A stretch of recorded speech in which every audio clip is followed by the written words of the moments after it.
Are you there, Pat?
You there, Pat? This isn't even working.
Pat, try talking.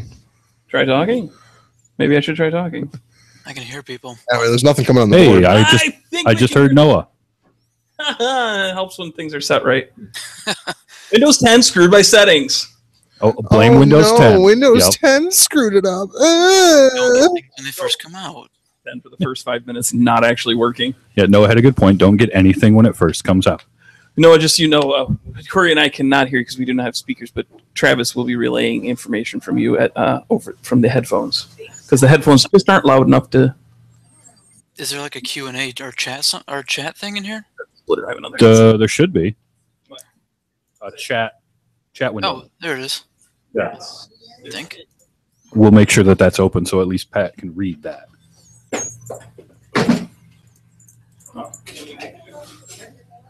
Okay, this. I'm going to lose sound here for a second. Okay. That's weird.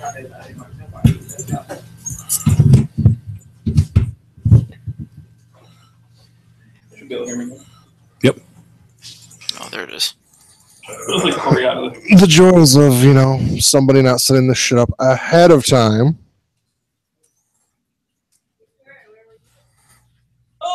Good work, Noah. Eating dinner You found the chat. with my family. Like a good husband. State Farm is there. Yes. I think Noah found the chat. Huzzah! So who's on the headphones listening right now? Pat and Travis. Corey cannot hear you. Okay. You can say whatever you want about him, and I'll make sure that he knows the clean version of whatever you say. Yeah, I actually don't have a set of speakers at my house, so literally, I always use headphones. So. I'm gonna see if I can't solve the speaker situation. So where are you guys in the mall? We're not in the mall. We're at Grand Rivers Games, which is okay, I misread it then. Yeah, South Airport and Garfield. Okay. Oh, see, people can't read, man. Can't read. Well, can't and don't. That's two different things.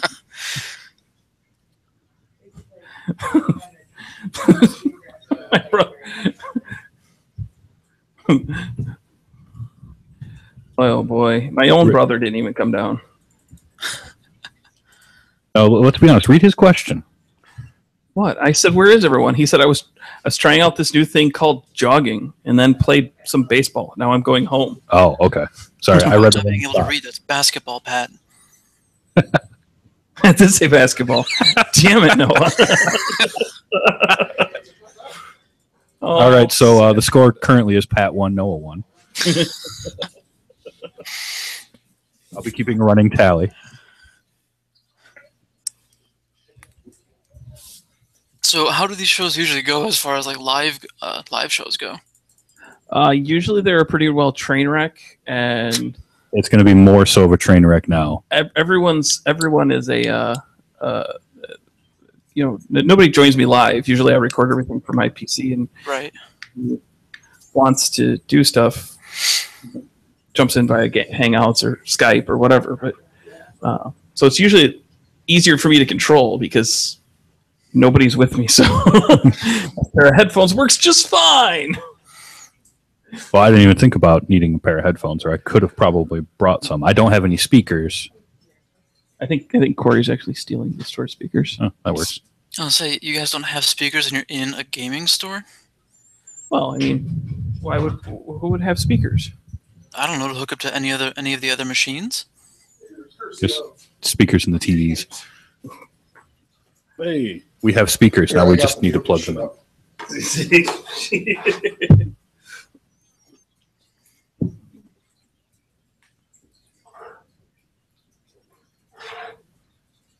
What?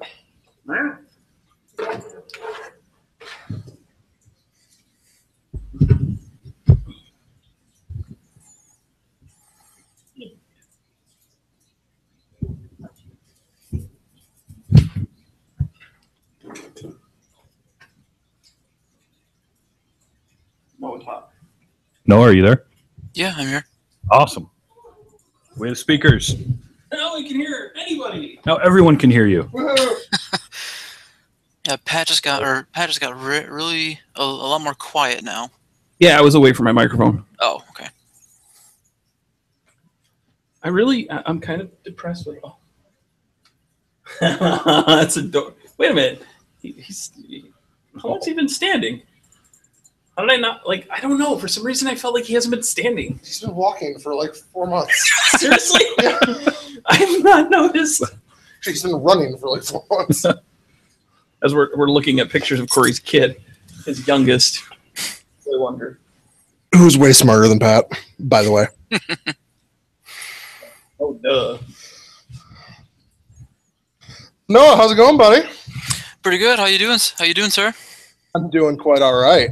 Good. Everything at the store going swimmingly? Oh, yes. You should come in and buy some stuff. I know. I keep saying I'm gonna come down there, but just keep forgetting because I work on Saturdays and I just want to go home after work. Well, I mean, even if I'm not here, there are other days of the week. I know. They're open on all of them. Things that can be bought at the store. What was that? I'm trying to get Steve out here. Oh.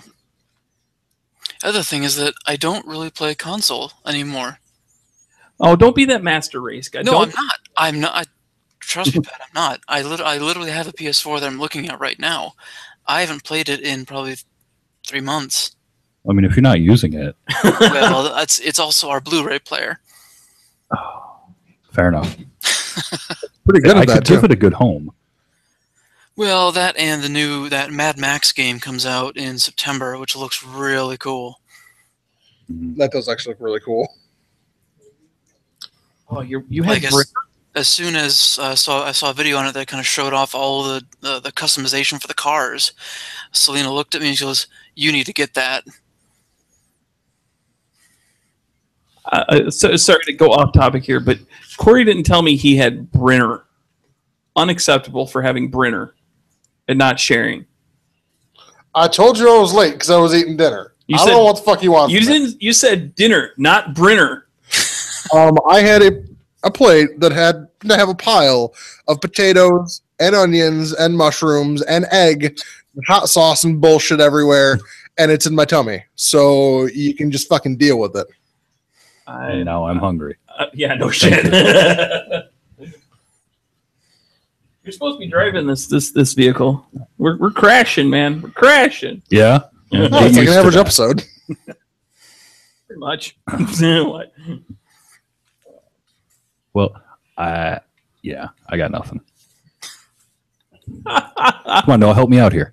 Okay, have you heard the reason as to why Kojima was fired from Konami? Konami are assholes? No, they actually have what they consider a legitimate reason, which may or may not be true. There's been a few things floating around about that. The most common one that I've seen is the fact that Konami is moving their company in a different direction because they're moving more towards the mobile market, and Kojima pretty much told them to go fuck themselves. So they told him to go fuck himself. Most recent thing, okay, yeah, here it is. I don't know this website, Crave Online, whatever they are.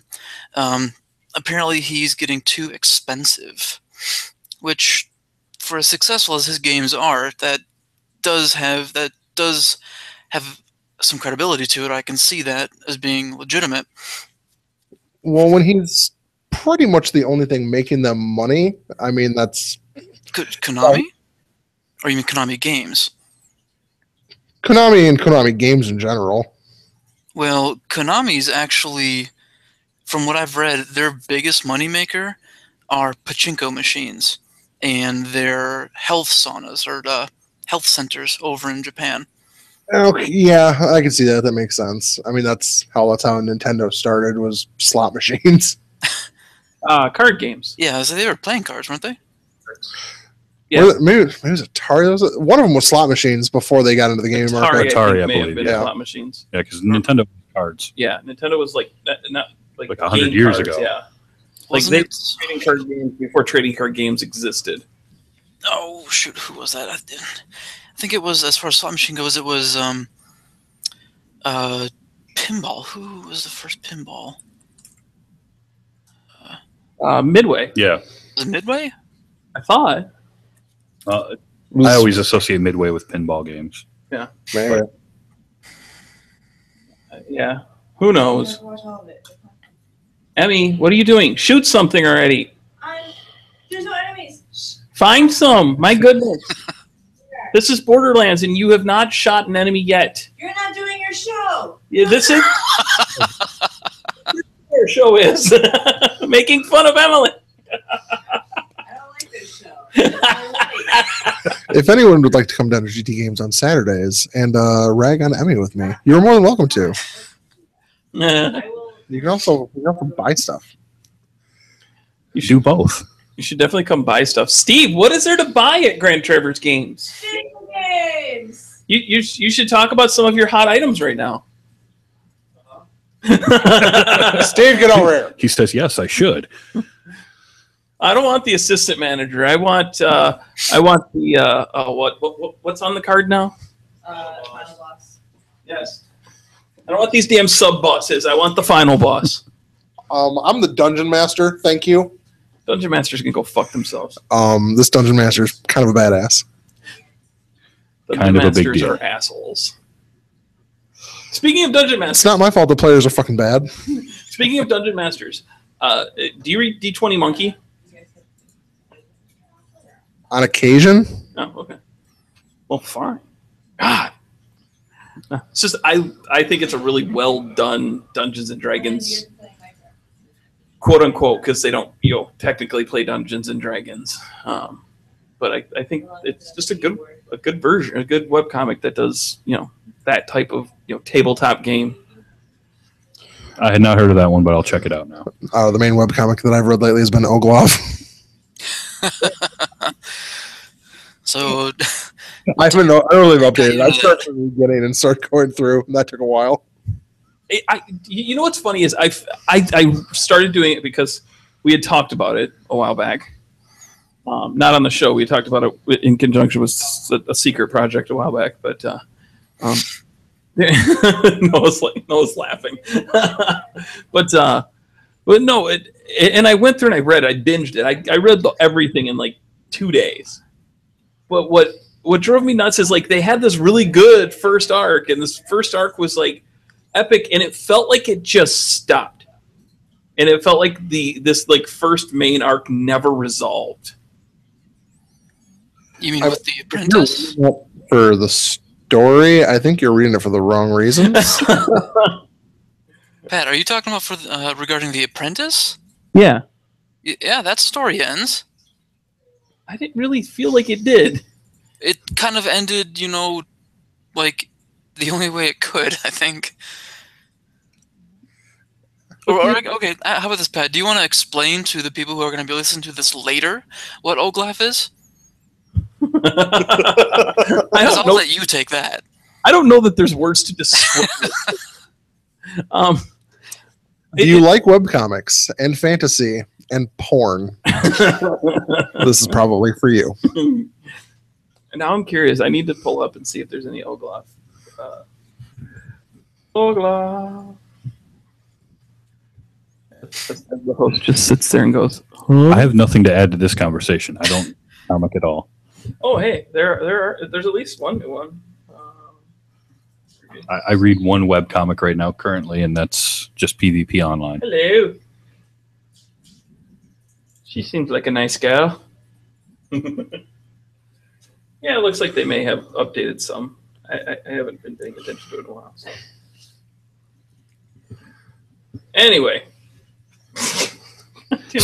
Let's put it this way.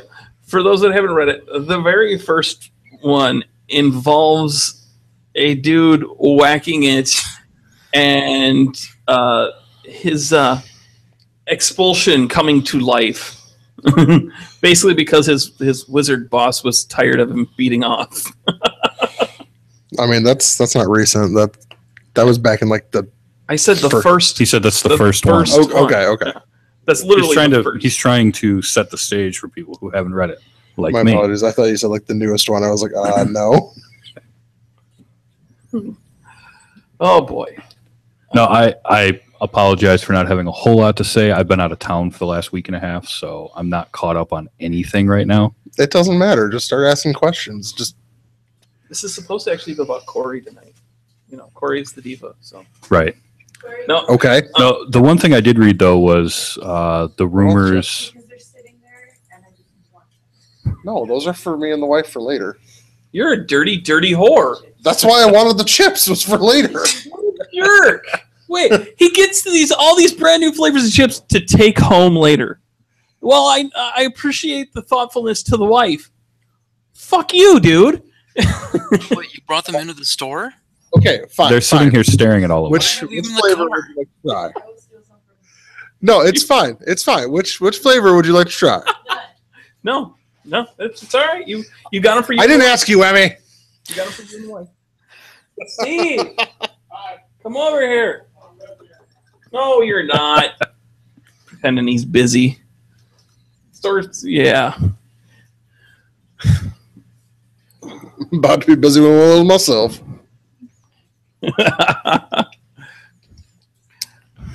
Hi, Steve. Hello. Welcome. Yeah, it's on. You just got to be close to it. I'm still asking what flavor do you guys want me to open? I will open one while I'm here. No.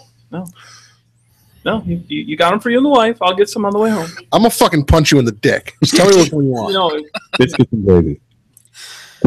What else you got? feather it. Too late. We already chose biscuits and gravy. I've been pretty mean to Emmy. I'll try the Reuben. I'm totally getting like some of these on the way home anyway. I've been meeting you for days. So Mr. Steve, Hi. Chips. how are you? I'm good, thank you. So what do you got in store right now at Grand Traverse Games here on South Airport Road at Garfield in Traverse City, Michigan? Because everybody should be going to this store and know where it is. It's true. Everyone should. I mean, come on, we're looking at 3 arcade cabinets, 60-inch TV with the new generation of consoles hooked up to it. A couple, we reduced the TV. One TV with a couple generations ago. CRT with old systems.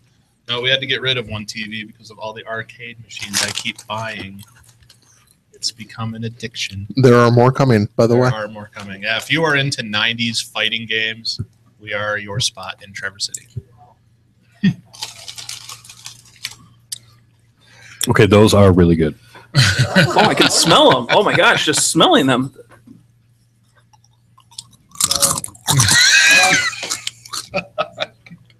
Dude, that tastes just like that really does. They did a great job with those. So, what's the best ticket item you have in store right now? It's Corey. Get right up on it. You can't be looking away from the microphone when you talk. Yes, you really do. Right there. I don't honestly know what my highest priced. Well, not necessarily the highest price, but like the item that everybody should be going for because you're never going to see it again. Oh, Nobody asked you, Emmy. right. I would say just Nintendo 64 and Super Nintendo games in general, and that's what everyone wants. That's what everyone comes in for. I can't deny that. That's usually what I end up buying. I mean, we carry a wide variety from Atari 2600 to PS4 and Xbox One. So if you've got something you want to trade in, we're your spot. Is there anything unique that you have that right now that, and games wise, because most of the peripherals are pretty bleh. Not that Right. they're blah that you have them, just that there's hey. I would say the most unique things at the moment would be our imports. Like we've got a few import Nintendo 64 games. We've got one import Super Nintendo game right now.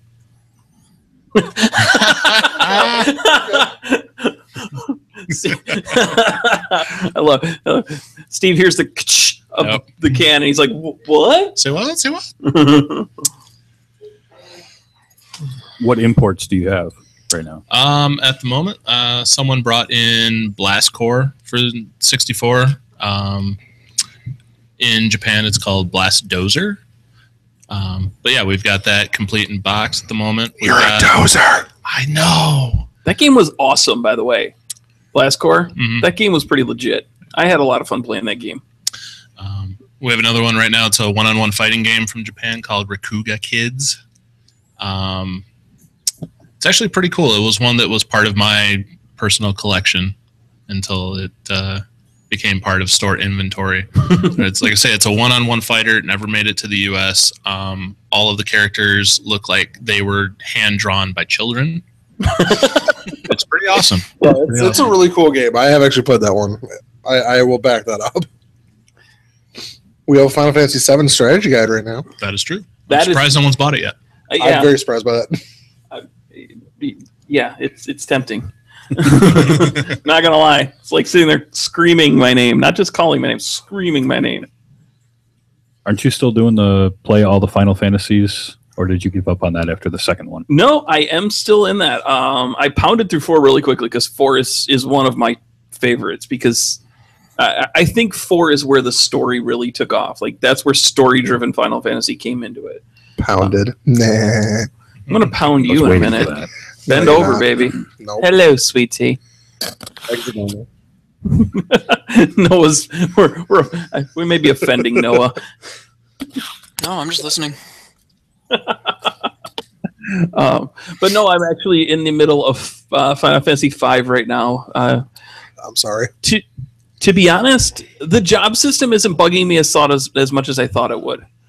The job system is decent. No, the job system's not bad. The game itself just sucks. It's like, hey, look, I know that truck. How weird. As Corey's work truck Is drives 5 by. the one with Kefka? No, No, that's 6 six. is Kefka. That's 6. Okay. No, 6 is amazing. Six- Kefka eats 6 is babies. amazing. And Well, that's I couldn't remember. I haven't played them in a long, long time. I couldn't remember which one it was. Okay, so you said you're in the middle of 5 right now? Yeah, 5, and 5 wasn't released in the U.S. until like mid ’90s because it came out on Yeah, it was part of a PlayStation collection. the Final Fantasy Anthology. I think is because there's the Final Fantasy Anthology is 5 and 6, and Final Fantasy Chronicles is 4 and Chrono Trigger. Yep. Because that's Final Fantasy. Well, that's what I was going to ask you. Have you been, when you played through Final Fantasy IV, was it actually Final Fantasy IV or was it Final Fantasy II American Edition? No, it's Final Fantasy II American Edition, the original way that it came out for us. Okay. Though if there was an American release, I've played that. Obviously, for 2, 3, and 5, there's no American release, so I've been Right. playing. But yeah, 5 is like the gameplay is fine. The job system is actually pretty decent. I'm having a little bit of fun with that.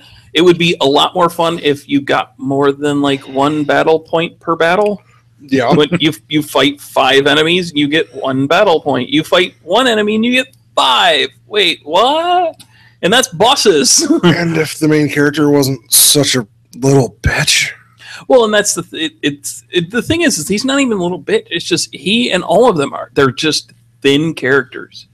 There's just the story is I don't know. Like I still can't really figure out the story. It like starts with this king riding off on this dragon-like thing, and then we find out that his daughter is the long lost pirate, and like all this weird stuff going on. It's just crazy. But and the characters have no character development other than and there's some little bitty cutscenes and yeah. So what you're saying is you're not looking forward to Final Fantasy V Remastered, No. the remake. I mean, I'll play it because it's Final Fantasy. It's what I do. Wait, I didn't know 5 was getting a remake. It's not. Oh, I was about to say 6 is. 6, they think they want are. to do a 6 remake. I think they are actually planning a 5 remastered. If they didn't already do one. Well, I mean, they did the re-release. The anthology was technically a remaster. Well, right, but I thought they were talking doing like a 3DS one. Oh, I don't know. I think it was. Oh, geez. At E3, there was somebody involved in the Final Fantasy series said that they'd love to do 6 redone, like HD 6, and I would. Yeah, I would be all over that. I would be first in line to buy that shit. Because as much as I love 7, and I'm glad to see 7 finally getting an HD remake and truly doing what they needed to do with it, 6 being done, I'm kind of even happier. And if I can go back to 5 for a minute, I feel like 5. Allow me to make a Doctor Who comparison here. 5 is Martha. It's tough because you've got Final Fantasy IV, which is so good, and is basically like the Rose Tyler of the Final Fantasy world. And then you've It's a got slippery slope, Corey. what? You go. Bear with me. It's the Rose Tyler. Then you've just got Martha. She's just a giant disappointment, and that's mainly what 5 is. Then you come into 6, and you're like, "Hey, this is awesome." And in comparison, So Donna! I was gonna say, so is 6 Donna then? Or? obviously, because it was the redemption. Yeah. I could see 6 being Donna. So does that make 7 Amy and Rory then? Yeah, because it never dies. Yeah, there you go. I like that. Ah! It is specifically Rory Williams. Oh. Wow. Speaking about 6, since you brought that up, Corey, what I would recommend you, Pat, is if once you finish 5 and you get into 6, if you want like a remastered 6, if you haven't heard of it, I would recommend Brave New World, a ROM hack of 6. Drastically increases the difficulty, so you can't just steamroll throughout the game. Characters can only go up to like 55 or 50 now, but the entire thing's been rebalanced. The entire game has been completely rebalanced, so it's tougher and more not as easy to get through anymore. See, I didn't feel like 6 was overly easy because the thing was I just enjoyed leveling in that game for some reason. That game was a joy to level in. I have no idea why. The only one that I can compare it to is 12. Because 12, I never finished the story because I just wanted to grind. I had so much fun leveling up in 12. I can't agree with you on that. Isn't 12 the MMO? Or is No. it 11? 11 and was the 14. MMO. Oh, wait, what? And 14 and which one? 14, yeah. Oh, okay. Which 11 and 14 are not included in the playthrough. Okay. Right, no, for obvious reasons, yeah, considering 14's a I'm playing a 14. piece of garbage. That's true. I'm surprised he doesn't have his tablet out now, like remoted into his home computer or something. My tablet runs it. Does your tablet actually run it? I have a Surface Pro 2. It runs pretty much anything I want it to. Nice. Not necessarily on high settings, but it runs pretty much everything I've thrown at it. He's a terrible person, folks. Why, for having a Surface, or what? Just because he's Corey. I love my Yeah. Surface. That is easily one of the best electronics purchases I've ever made. No, but actually getting a little bit back on track. From a yeah, I know. That's well, no, cute. Shaggy actually was one of the one who thought to make this kind of a hijacked show, which has not really hijacked. Nope, not yet. But what he had come up with, parking in the handicap. Yeah. Way to be that guy. Was that he was curious what kind of got us into the nerdy stuff. What was the first nerdy thing we did? Like, what made us nerds? And everybody has that origin story, truthfully. That thing that they really did at first. So I'll let you go first, Corey. Oh God. That could be any number of things. Like I started gaming when I was still a little kid. I had my Nintendo. I had my Super Mario Brothers. But I think the thing that really got me into like kind of the nerd culture, I would have to say, was either maybe the first Pokemon game, or no. Actually, I think it was card games. I think collectible card games were the first thing, because I remember playing Magic back in like first and second grade. Going to like fourth grade, I was playing the Star Wars card game at the time. That's really what pulled me into that. I was a huge Star Wars nerd as a really little kid. Yeah. You make me feel really old saying that that you're playing Magic in first grade, when I think Magic didn't even come out until I was like in like 9th grade, I think. Because I think Magic launched in like 96 or something. No, Was No, it was before that. it was early 90s. It was it like early? 91, Okay, so that put me in like 7th grade. 90 maybe. But yeah, still, yeah. Anyway, making me feel old. But I think the thing, I too, I had the Atari, I had the Nintendo, I had a lot of that stuff. But I think the thing that really kind of cemented the fact that I was going to be a nerd was Final Fantasy II, and Final Fantasy IV. Truthfully, Final Fantasy II on Super Nintendo.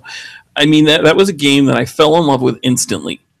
From the moment I started it, they start out with that awesome battle sequence with Cecil having the like really cool powers that you never get to touch again, which still pisses me off. Hey, I'm a Dark Knight. I have these awesome fire powers and shadow powers, but you don't get to use them. Enjoy them for this one battle because they never come back. And there was reason behind that. It was actually the story dictated that he'd never use them again because he's like, I'm not going to be the master of this dark sword that I'm supposed to be. So you kind of understand it, and then when he became a paladin, it was like, I'm like, game over. I'm like sold on this stuff. And I remember every Friday going to Blockbuster after school, I would ride to Blockbuster and I'd be like, do you guys have it? And they're like, no, not this week. Somebody's got it right now. When's it due back? Monday. I think the first game for me like that was actually probably Earthbound. That was I remember, or there was a funny story with Earthbound.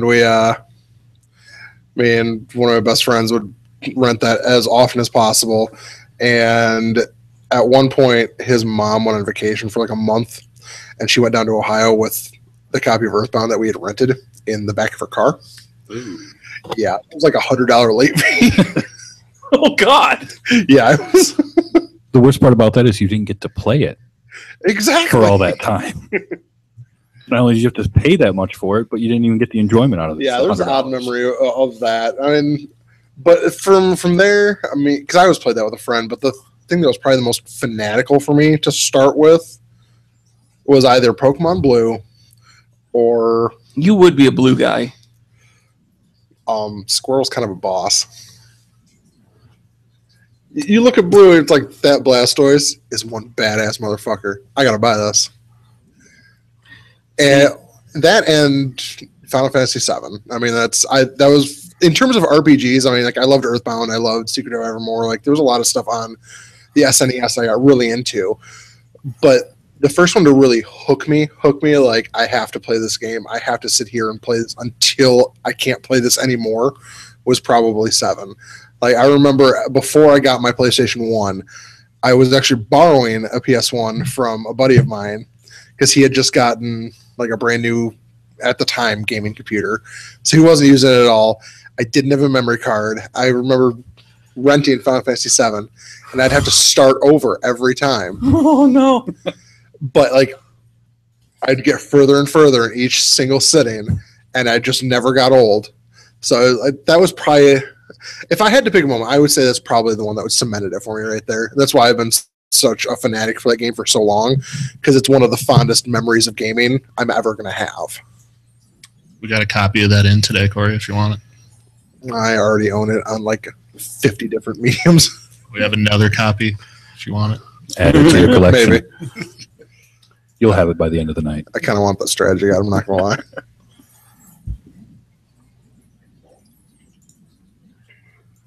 All right, so we do have a question. Crystal wants to know, Pat, Corey, how'd you guys meet? And why did you decide to start this podcast? So I was going to ask that if no one else did. Tackle the first half of that, because I probably will take a little while. Actually, that's a pretty easy story to tell. Yeah. We worked together at GameStop. I mean, really, that's how we met, was working together. Yep, I remember the first seasonal time that we worked together. I'm just like, who's this goofy motherfucker? And the bad part was this when we were still working for Bishop. So it was, who's this other goofy motherfucker? So I just remember at the time, like, if all three of us were there, like between me and Jason and Pat, because we're all tall guys. Like out of the three of us, I'm probably the shortest one at 6'4". Yeah, I think so. So, like, somebody would come in and just be so intimidated because there's just these three giants standing next to them. All of you with your arms folded. All right, what do you want? For somebody in that situation. I mean, not me, but because I'd just be walking in like, hey, I can look all these guys in the eye. It's kind of nice. Well, and it was even funnier because back then it was in the original location when it was still software, etc. Mm-hmm. That's what I was going to ask if it was this, because I thought that was pre-GameStop. Yeah, it was still technically software, etc. Because it was before the move, before they got run out, and then Paul Raines, the CEO of GameStop, went to Minnesota and like destroyed the CEO of General Growth Properties because they sold their lease out from under them. Yeah, that didn't get pretty.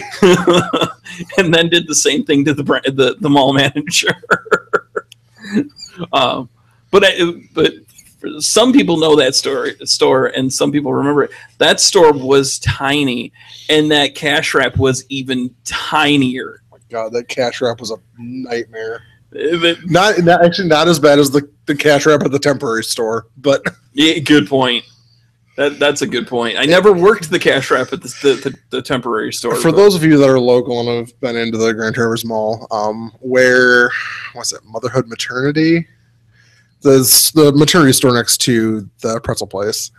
GameStop was actually in that location for like 3 or 4 months while the new store got built. Look at the amount of space in there and just picture that for a little while. Was that actually smaller than the original location? It was actually, a square footage was probably about the same. The back room was significantly smaller, Okay. but we had the advantage in that store of more wall space because the store was so much longer. Right. But it got tough. Like, it was really hard to use gondolas in there. There was a lot of disadvantage there. Like, it was not a place we definitely wanted to stay. Yo, that would have been worse than a T-Black store. I don't know if it would have been that much worse. But But as for why we started this podcast, this kind of leapt from my brain a number of years ago when spending a weekend at Cherry Capital Con. At that time, it was C3 still. And just seeing all my friends starting to create stuff, and I'm not necessarily the most creative guy. I'm not, I can write a little bit, but it's not the greatest. And I definitely can't draw. Like kindergartners that have epilepsy draw better than I do. I've seen it. It's true. So I thought of, I wasn't sure how, what I could do to kind of just, be not necessarily, being a part of it is a bad way to put it, but it was more what could I do to work with them and support them and small press needs media, and it kind of originally leapt from just trying to support friends. It fell away from that because Corey and I talk so damn much and there's so much interesting nerd news out there that we haven't done as much advertising of the small press as we used to, but it's we're getting back to that. We're kind of getting back to our roots here recently and doing what we can and trying to build some different things and build up the website and do stuff like that. So Pat's terrible at communication, for those of you that don't know him. So my involvement is sometimes more involved than others, sometimes less involved, simply because I don't always know what's going on. this is true. But going back to why it was started, this started out as Pat's brainchild. I mean, there's no denying that he was the founder here, but somebody had to keep him grounded. While I was kind of feeling almost the same thing. Like, I'm a fairly creative person, but I don't make an attempt really to get out there and get stuff published or pursue that. I truthfully don't have the time for it, and I don't feel that I'm passionate enough to do it. But something like this, I mean, I could talk about games. I could talk about nerd culture all day. This is something that I am passionate about. It's why I worked at a video game store for 8.5 years. It's why I'm working at a video game store again. There's nothing better than getting paid to talk about games all day. It's very true. So it's, yeah, I think a lot of it is just the being passionate about it. We found something that we're actually passionate about doing. And have we always gone about it the best? No, I don't. Not really. We could be a much bigger podcast than we are. Truthfully, we probably should be, and I think we'll get there. But we're having fun, and that's the important part, in my opinion. We've had a good turn. We've had a good turn this year. This year's been pretty big for us, so we've gotten on a better schedule. Julys are always a terrible month for us. Julys are so busy in this town. Yeah. Well, go ahead. Just in general around this area, July is horrible. So I can understand it being busy for everybody. Yeah, it's busy for me, and I don't do anything. Julys we've usually been pretty, pretty lax on doing anything, and we have the big cherry festival up here. It's the 4th of July. Friends and family come into town because this is the destination to come to. We live somewhere where people come to, not go from. There's film fests. Like, July's usually a crazy month for me at work, so I'm putting ridiculous hours usually. Yeah, I'll be at the film festival for the next 3 days. I've got a shift each day. It's very volunteer driven. So. That's your own damn fault. Oh yeah, no, I'm not complaining. But yeah, it becomes super busy and a lot of stuff going on. So, but we're having we have fun, and we're trying to keep it on schedule so people can know that they want to talk to us. So we're doing everything we can, man. Love us. Please love us. Well, and 50 episodes. I mean, that's not a small undertaking either, especially given the length of some of the episodes. That's actually kind of a surprise to me. Like, when we discovered that we were so close to 50, I actually had no idea. To be perfectly honest, we're probably at around 55, to be actually honest, but this is like the 50th numbered episode, because I think we have some are 3, 4, 5 bonus episodes that just never got numbered. They were like little add-ons and treats and non-structured, and it's okay, they're not canon. But even that makes it more ridiculous though too. Like, just to think that we've done this for long enough to have that many episodes, and that I'd say we've been at least moderately successful with it, and we're still just going to keep growing and getting better at it. I mean, that speaks volumes to me. We can't get any worse. Truth. But no, it's Steve gives a thumbs up to that, by the way. And that's why we've been doing some of the things like the Kickstarter of the week. If you have a Kickstarter you want us to talk about, you got something coming up, just let us know. We'd love to talk to you about it. Super simple, super straightforward. We make it very form, just so it's kind of always the same type of thing. Pretty normal questions and pretty and let you kind of do your thing and talk about your product. We kind of get out of the way, so it's we're happy to look at Kickstarters, GoFundMe's, whatever it is. That's always on the way. So we use Kickstarter, but it's just because it's the known name. Oh, by the way, hey, did everybody get the email today? Exploding Kittens started shipping today. I did not, but okay. Did you get Exploding Kittens? No. Oh, no, I did not. Oh no! What the fuck is Exploding Kittens? Are you kidding me? Are you kidding me? You have to come over here and sit down so he can explain it to you. You've got to be kidding me. You don't know what Exploding Kittens are? Yeah, hey Noah, you still with us? I guess I'm slightly out of the loop. Do you know what Exploding Kittens is? Yeah, I'm getting one.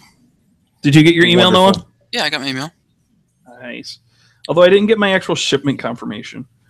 Well, they have almost 500,000 to ship out. Yeah.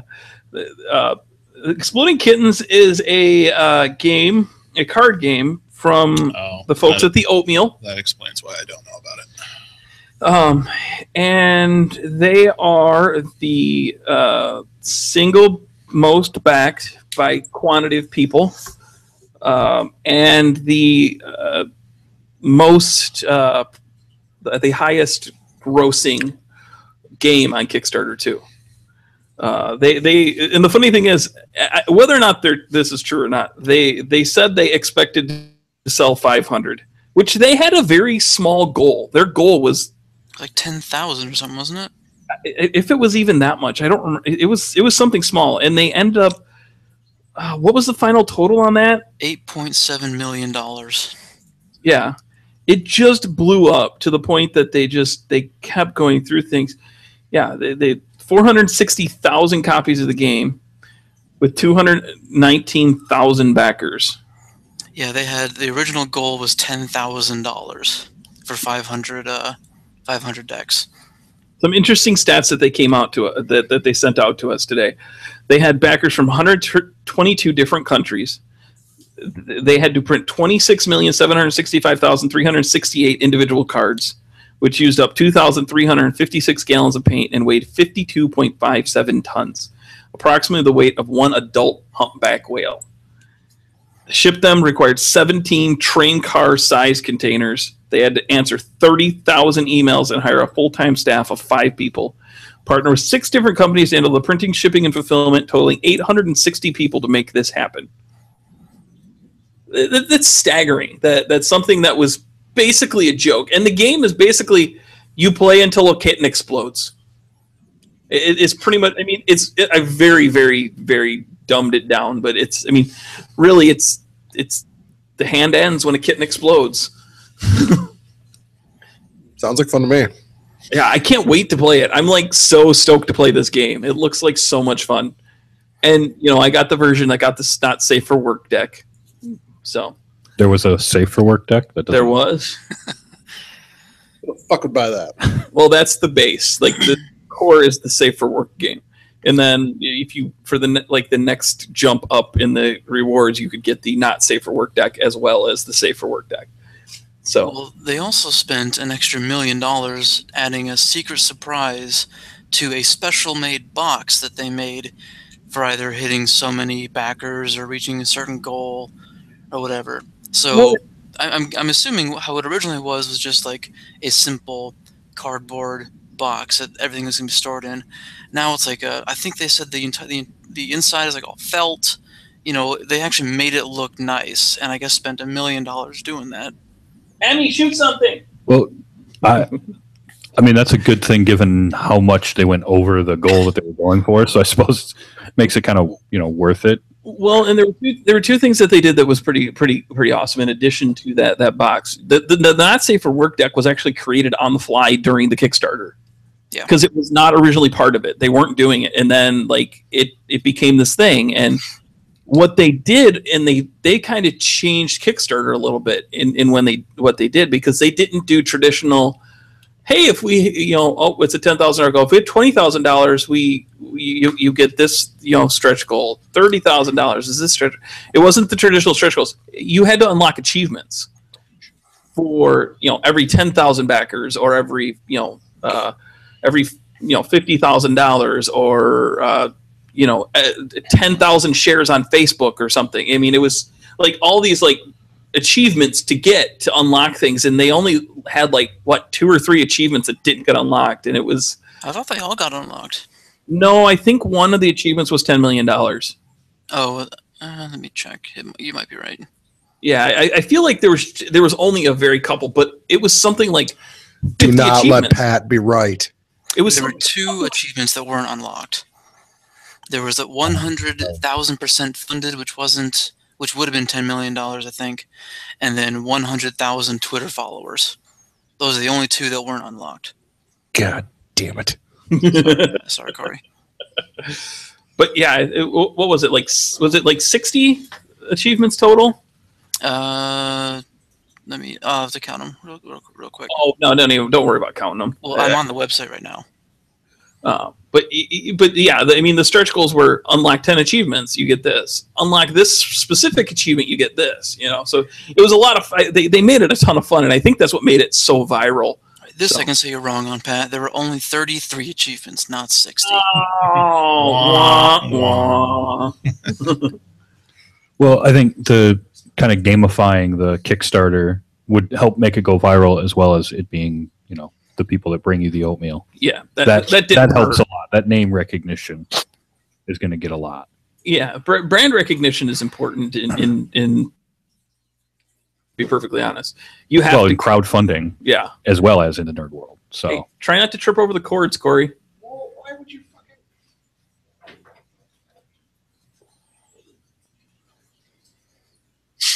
No one else has tripped over it. Fuck you. So Noah, did you think of any questions? Yeah.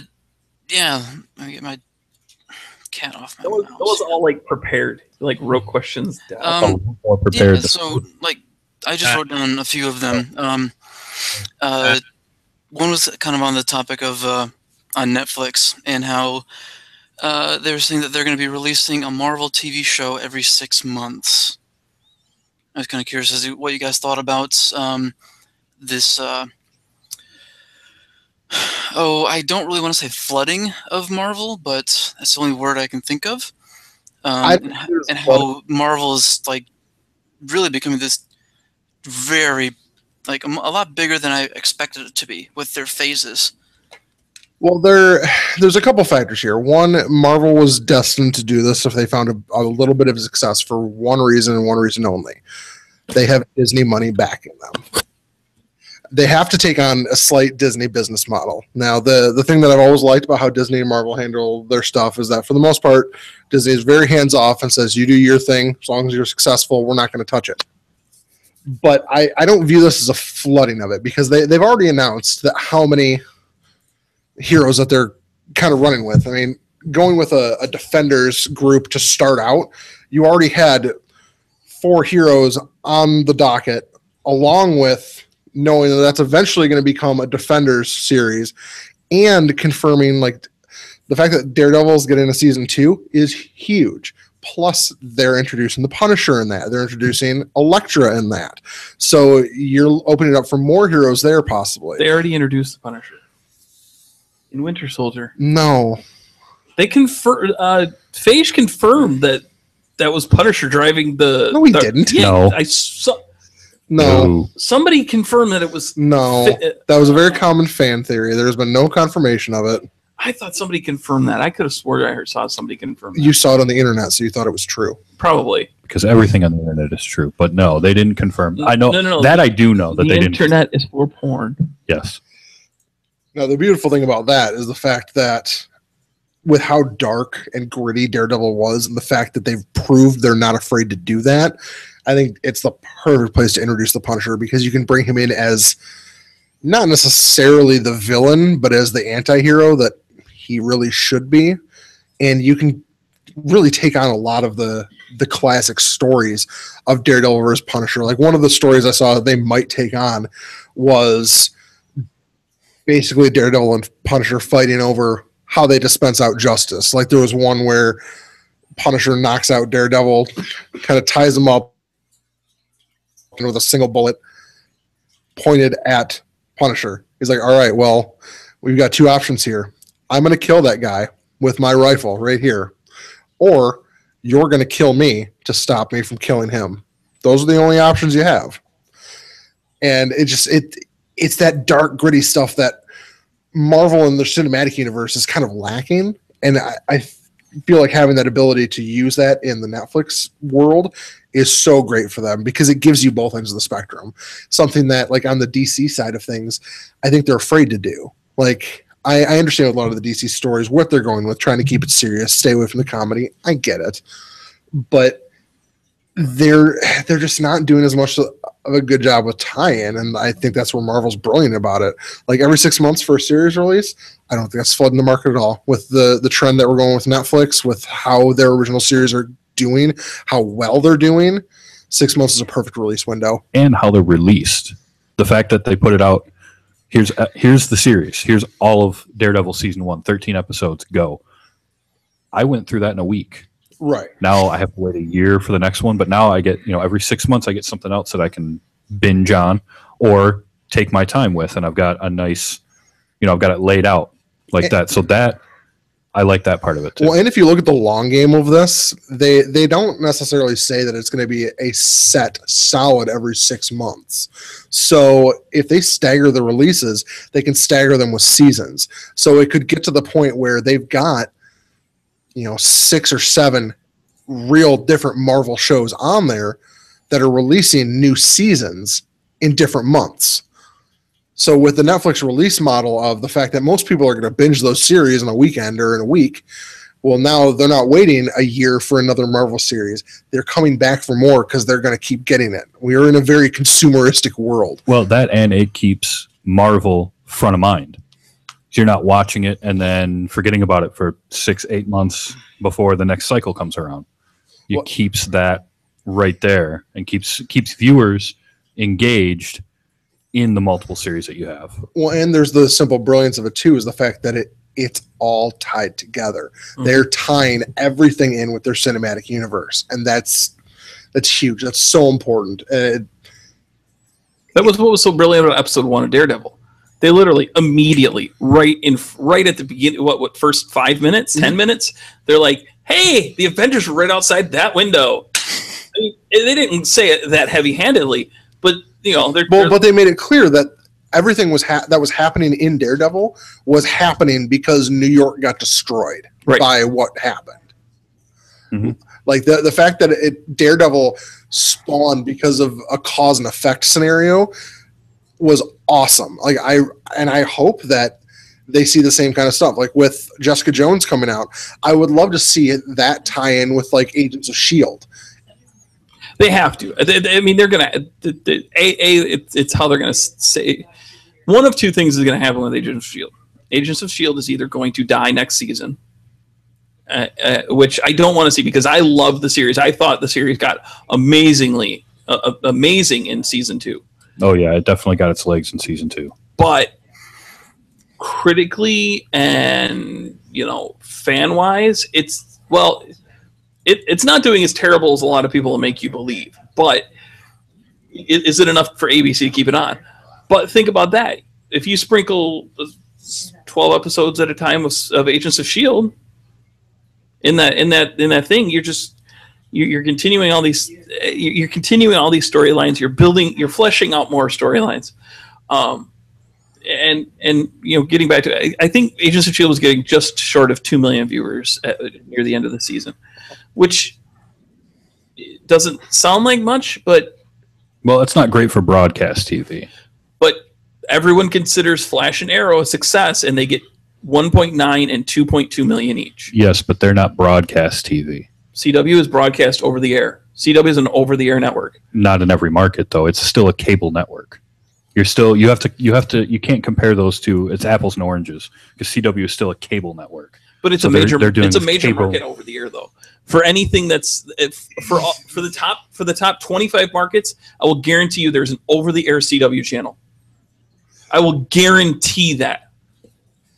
Because DC has one, Detroit has one, New York has one, LA has one, Chicago has one, Dallas has one.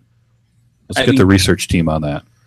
I would be shocked because I know the CW that we see up here, Channel 61, is on cable is DC. It's a DC over the air channel. Well, I still, just the numbers for Arrow and Flash, you have to look at those as a cable number versus it's not ABC. It's not one of the major 4, even if it is broadcast in a lot of the bigger markets. There's a lot that's broadcast in bigger markets that you wouldn't consider. The other part of that is here. Let's take this into account. It's time slot. It runs Tuesday nights. Mm-hmm. You have 13 million people watching NCIS every Tuesday, and you have 10 million people watching NCIS New Orleans every Tuesday. You have just taken pretty much 80% of the broadcast TV market right there. Okay, so the CW is in the top 5 networks for over the air, but with CW only being founded in 2006, it has the lowest percentage of household reach. By 2%. I mean, I would say that's still 2 million households viewable. Well, I think that is that's such a minute difference in the big scale. We're talking about millions. Yeah, but I mean, you think about it. 2 billion. So what's number 4? I mean, what? Let me pull it back. I have to assume CBS is probably the reaching the most households. Probably. NBC, CBS, ABC, and Fox reach the exact same amount of households. They pretty much reach every household in the U.S. And then CW comes in 1,811,000. So and CW comes in 2 million below that. Yeah. Yep. Oh, that's literally nothing. I mean, what was the total number for those guys? 112,811,000. CW's 110,485,000. Yeah, that's full on reach. So I mean, 2 million is 2 million. 2 million is 2 million, but so let's put it in context. ABC has 2 million more households. It has 2% more households. So 2% of 2 million is what, 40,000? Something like that. All right. Well, 40,000 people is still 40,000 people. It is 40,000 people, but when you're looking at it and saying, okay, the show that has 1.9 million on CW is a raving success with 2% less households, and a show that has 1.8 to 2.3, because it had a pretty wide range. The Agents of S.H.I.E.L.D. did. Is an abject failure. And we're not saying that, but there's critics and things that do say that. Because you're looking at the fact that Arrow and Flash are made for a fraction of the budget of Agents of S.H.I.E.L.D. that's a good point. That I will give you. I can, yeah. That's the thing about CW shows. That's why they're so successful, because they do get the reach that they get for a fraction of the price that most of these other major network shows are at. They all film in the same areas in Canada. Like they share the same 3 filming locations it's between all of them. That's very true. Also, just on the time slot thing, Flash is actually the same night. It's Tuesday nights. It's Tuesday at 8, though, isn't it? Yeah, it is 8. So it is a little bit earlier, but yeah. Well, and it's a different because Agents of S.H.I.E.L.D. is 9. I'm pretty sure, or did it go to 8 this season? I don't remember. No, it was at 9. Was it at 9? Okay. There's something else that comes. Wasn't Supernatural on Tuesdays at one point? Or no, it was on Thursdays and moved to Wednesdays. No, it was on Tuesdays and moved to Wednesdays. Okay. Because it was Flash then Supernatural. So then Supernatural moved to Wednesday, so it was Arrow then Supernatural. Right. But it's go ahead, Drew. Well, I was just going to say the time slot thing. I mean, that hopefully in the next 5 years, that will stop being an issue. The time slot determining how popular your show is. I don't even think it'll be 5 years. I think it's probably 2. not. But I mean, Netflix is showing with their original programming how popular and successful that can be without a time slot. And that's where, I think what they're doing with the Marvel stuff now is going to show that even more. Well, there's a couple of other things. These 1.8s and 2.9s for 1.9s for Agents of S.H.I.E.L.D. Those are the overnights, though. The big determiner now is the +7, because the time shift. They can no, they can actually they can track when you watch your DVR shows. Yeah, that's what I mean. The time shift. Yeah, numbers. If as long as you watch it before the next episode comes out, it's considered watching it live now. It with live, quote unquote, and Agents of S.H.I.E.L.D. was gaining anywhere from 25 to 40% more people through DVR. It's because they were all watching NCIS on Tuesday night and a couple days later. It's very true. Why are people still watching NCIS? I don't get it. I love it. I you would love NCIS. I haven't watched it for a couple of years. And here's the other. There is one other part of this that doesn't really get taken into the equation. CBS is going to dominate over-the-air TV because they don't participate in any of the streaming services. Yes, you can get them on their website, but they don't do Hulu. They've just started getting a little bit of stuff. Yeah, they're starting to do some Netflix stuff. Right. Like NCIS is on Netflix now, but I think those are not determined by the network so much as they are by the show owner. True, but the other reason that CBS is going to continue to dominate the over-the-air is their shows skew to an older demographic who don't cord cut, who watch their stuff over the air in the normal time slot. So at least for the next few years, they're still going to dominate that. Well, but the problem is I think the 5-year mark is CBS's death knell. I think that's where they'll be at if they don't figure this out now and get with Hulu and get with Netflix and get with those streaming services or figure out a way to do their own streaming service or something that's dedicated to their stuff. Because their website's clunky, it's terrible. It's hard to watch the episodes. The episodes are buried. They have like 8,000 clips for every show. Like every show has 8,000 clips on their website and like 2 new episodes. Well, and the problem with most of these, like they all say that they have streaming services because you can get an app for their network. But the problem with that is to use their app, you still have to have a cable subscription. Not true for NBC, ABC. The over-the-air ones, you don't need a cable subscription. But the app Or you just need cable internet, because that will get you a lot of those too. Having internet through a cable provider will get you most of the services, actually. Yeah, but even still, the apps are not much better than their websites as far as trying to find episodes and watch them. Right. It's still buried, or they'll only have a couple. So technically, yes, they have streaming. But I think you're right in that, you know, CBS shows going to Netflix is probably more like NCIS being on Netflix is probably more a Donald Belisario thing as the showrunner and the executive producer than CBS. But if they can see the numbers that those things can do, they're going to have to see the same thing and know that the end is coming, and they have to change with the market, or they're going to fall apart. You would think that they would have to see it, but how many companies have gone to the wayside because they refuse to change? Warner Brothers is another one. Warner Brothers is one that they don't get it. They are. I'm willing to give.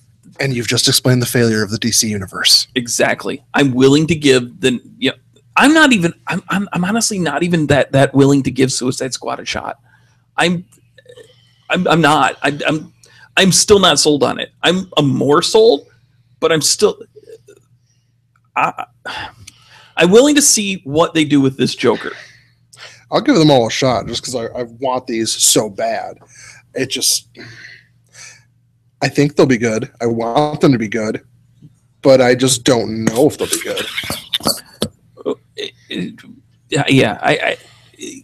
They're starting in a weird spot. The way they're doing it with the old Batman, and now you're basically setting yourself up to end Bruce Wayne really early, and you know. Then you have to make sure Dick Grayson is set up right, and like I just feel like they're starting at such a weird place by going with The Dark Knight Returns as their origin spot, because they're going for immediate payoff. They're at the point with the DC movies, because Marvel is so developed that they can't afford to sit here and do origins for everybody. Yeah, they can't take their time with it. They're too late in the game, because they didn't look far enough out when they started. And it's going to bite them in the ass. I absolutely agree that they should go with more origin side for some of these and go that route. But the reality of it is they can't. And the fact that they can't is just digging their own grave. And, you know, I could be proved wrong. I hope like hell that I'm proved wrong. And these movies are fantastic. I really do. See, and the thing is you don't necessarily have to go origin on Batman. You can have a young Batman and still not do an origin. Oh, his origin's still in there. At least one of these movies, it still involves the Waynes getting shot. It's just I don't. I have the story they're using, and the age of the Batman is the problem. It's, you know, you could still do a young Batman and do immediate payoff. You don't have to do this whole like how did he become the Batman whole story, and oh yeah, he's finally Batman and blah blah. You know, it's just do these things and use an established character like Batman, like Superman, to bring in these other characters. It's what they're doing, but they're doing it in such a way that they're kneecapping themselves. Well, no, they did that years ago when they were letting everything be its own standalone property. Batman was its own universe. Superman was its own universe. They tried Green Lantern in its own universe, and that didn't work out. But Green Lantern suffered from the same problem that Daredevil suffered from. They tried to do too much in one movie. Daredevil, the movie with Ben Affleck, its problem was they tried to cover something like 200 issues of the comic book in a 2-hour movie. No, or 90-minute and it movie. had bad writing. Well, but it had bad writing because of how much they were trying to cover. And it's the same thing that the Green Lantern did. They tried to cover something like 170 issues of a comic book in one movie. Yes, but they also had a horrible villain for that movie. because they tried to do too much. They literally should have just made him like a space cop and some minor villain being the beginning of that. Something small. Even if you could have gotten away with just strife within the Green Lantern Corps. That's like that was the biggest failure there. Like you can't start with Parallax in No, an because where do you go from there? Well, and then they're building up, and if they had gone through with a sequel, building up to Sinestro being the big bad, well, okay, cool. You gave us no lead in, no real tie into this, and all of a sudden you're like, oh, hey, Sinestro's now a Yellow Lantern, but there's no real explanation to any of this. Yeah. Yeah, there's so many things they did wrong with that. But yeah, no, and the thing is you brought up the Superman being standalone and the Batman being standalone. The thing was when those came out, especially the Superman movies, because Superman, I mean, it hasn't had a movie before Man of Steel since 2006. Superman Returns. Was it 2006? Was that Yeah. Superman Returns? I couldn't remember exactly when it was, but yeah, you mean the Atom? Yep. And he is great as the Atom, by the way. I Yes. like him in that role. Yes, I do too. Yes, he's very much suited. He's much more suited to be that role than he ever was to be Superman. I'm excited for Legends of Tomorrow. I'm not gonna lie. Speaking of Superman, yes. Speaking of Superman, though, before we get off of it, I'm excited to see the documentary about Superman Lives. Yes. I want to see that so badly. Just based on anything that I've read or heard over the years about that movie, I cannot wait to see this. For me, seeing that is like when I don't know if you remember a documentary called Lost in La Mancha, and it was about Terry Gilliam trying to make The Man Who Killed Don Quixote. I feel like I did hear of that, but I don't know that I ever watched it. I think it's on Netflix again. That's where I saw it originally, but I love that documentary, and this sounds like it's going to be kind of in that same vein. So I can't wait for the Superman one. Breaking news. I just saw in an article that both Sony and Square are currently showing the Final Fantasy VII Remake with a release date of holiday next year. Holiday 2016? Correct. I just got wood. Not even gonna lie. I got a chubby. Wouldn't know. I don't know what that means. Anyway. What were we talking about? What were we talking about before we derailed? You're going to get hit with a chair. You know that, right? Bring it on. We were talking about how bad Green Lantern was. Oh, yeah. And it was. It was on the level for me of like X-Men Origins Wolverine. That was another one that just tried to shoehorn way too much in. And I was thinking about that earlier today because I read about Channing Tatum pulling out of the Gambit movie. I was worried that you were going to say Channing Tatum pulling out of Joe and Hill. I'm actually kind of sad to hear about that because I thought he'd be a great Gambit. I think it'd be a good Gambit. I'm torn on it for the simple fact that I would love to see a Gambit movie. I think it would be awesome. But I also want to see it fall flat on its face so they get the fucking point and give the rights of these back to Marvel. Oh, that's right. Yeah, that's Fox. Yeah. Well, yes, I'm with you on that. But at the same time, I don't know that Gambit needs his own movie. Gambit gets whatever Gambit wants. Jumping back really quick, X-Men Origins Wolverine. I don't think that movie was going to be as bad as it ended up, but when it leaked, the producers basically just said, "Fuck you, take it."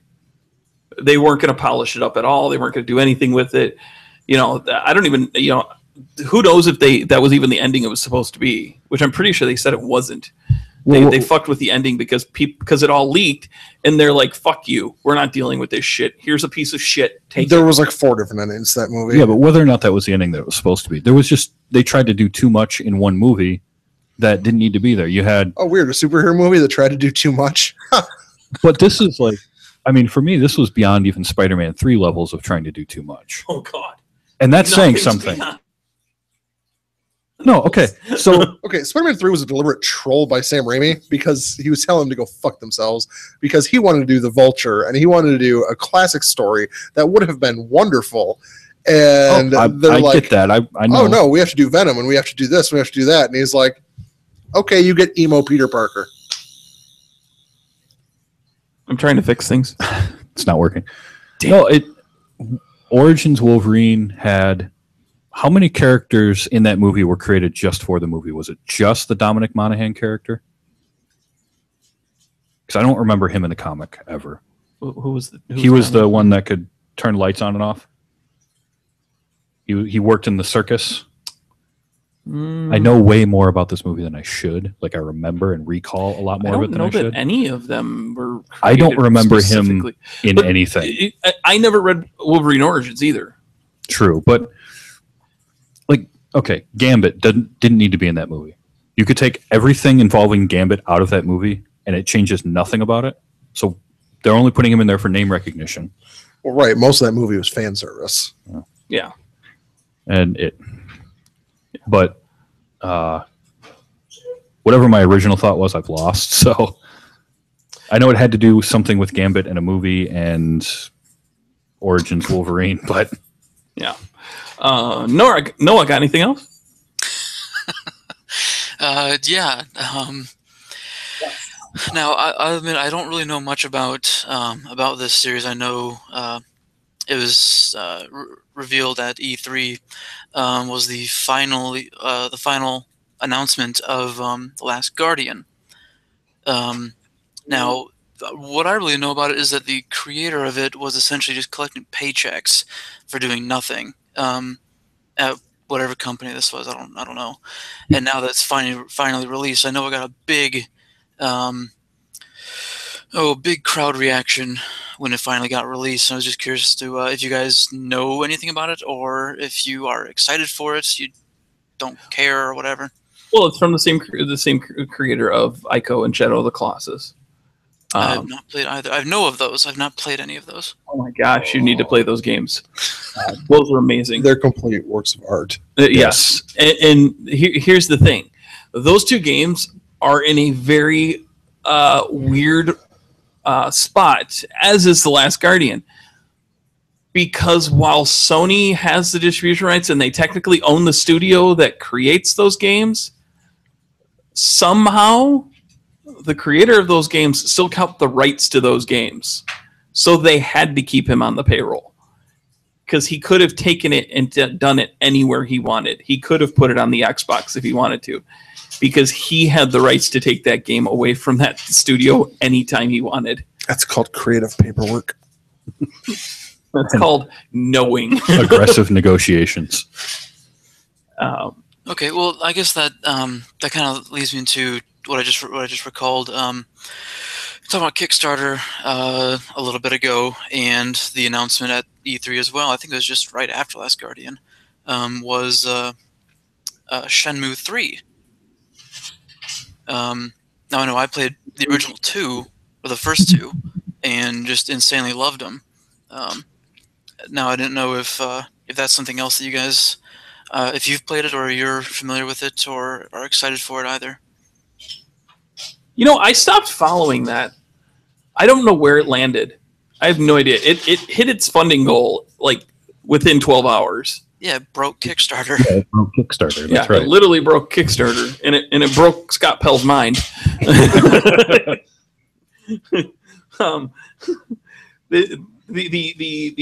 We will be having on the show in the near future, by the way. yes, the GIF that came around out of that announcement was a friend of ours, Scott Pell, like the literally can't even guy from the Shenmue 3 announcement is from Traverse City.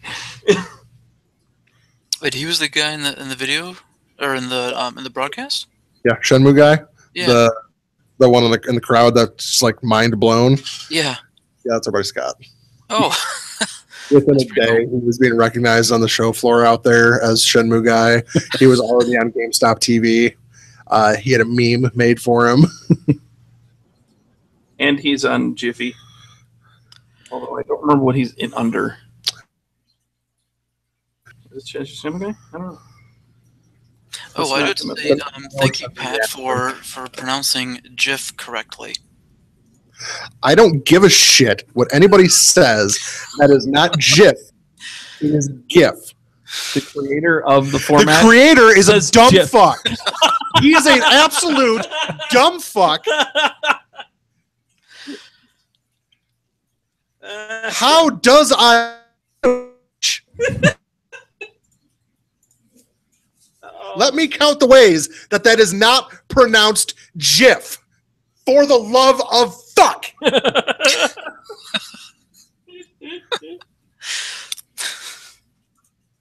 Jim. See, if I knew this was going to bother you so much, Corey, I would have brought it up earlier. Noah, Should've. take a look at the volunteer forum. I gave you Shenmue guy. Well, I think I know who you're talking about. Yeah. Okay. Yeah, I know who you're talking about. Yeah, so that it's a damn shame that they had to go to Kickstarter for it. But Sony's like, we're gonna let you pay for it. Ha! Tra la la la la. Well, I mean, I can kind of understand because it might, if the if the first two games didn't sell really well, then that would make sense that they want to hold off on the third one because it's not going to be, monetarily viable to do that. Which the thing is, when you have, I can't think of his name, the Mighty Number 9, the guy on Kickstarter from Mighty Number 9. You have all these other game creators going to Kickstarter now. I guess it kind of makes sense. I'm still depressed that I didn't get in on Mighty Number 9. I mean, it's a flat out Mega Man ripoff, but unabashed. I'm fine with that. I'm not complaining. Yeah, I don't see the problem with that. Not saying it's a bad thing, but yeah. So, well, I think we should kind of wrap this up. I think so. Any final thoughts, guys? A happy 50 plus. Whatever it is. Yay. Woohoo! And thanks for having me here to, not really do anything. Do you know how to do the closing? No. Oh my gosh. Ooh, what? Really? Do you even listen to the show, bro? Usually. Oh my gosh. I'd be surprised if we made it to the end. Not gonna lie. No, Noah, do you know how to do the closing? I do not. Oh, you guys are killing me. Okay. Well, you'll know this for the next time you have the brilliant idea of let the listeners take over the show. And if I say I'll be there, you'll change locations on me. Oh my gosh.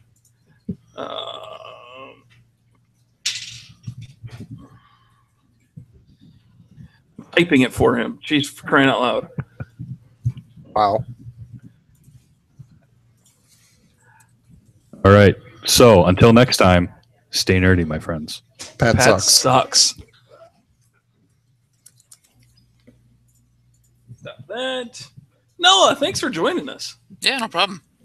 Once they figured out that I completely screwed up my settings, I was like, I can't hear him. Sucks. Well, and I kept seeing that it was showing Noah talking, and I couldn't hear him, and I couldn't, it was weird. And then I'm like, oh, that's why. So, Now, I do have a question. When you're doing the live hangouts, is there a different link to be in the live hangout to be able to talk versus? Yes. Okay.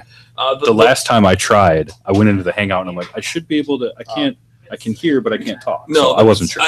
I have to actually give you the link to talk. Okay. There's two links. There's a link to be in the hangout, and there's a link to Watch the hangout. Okay.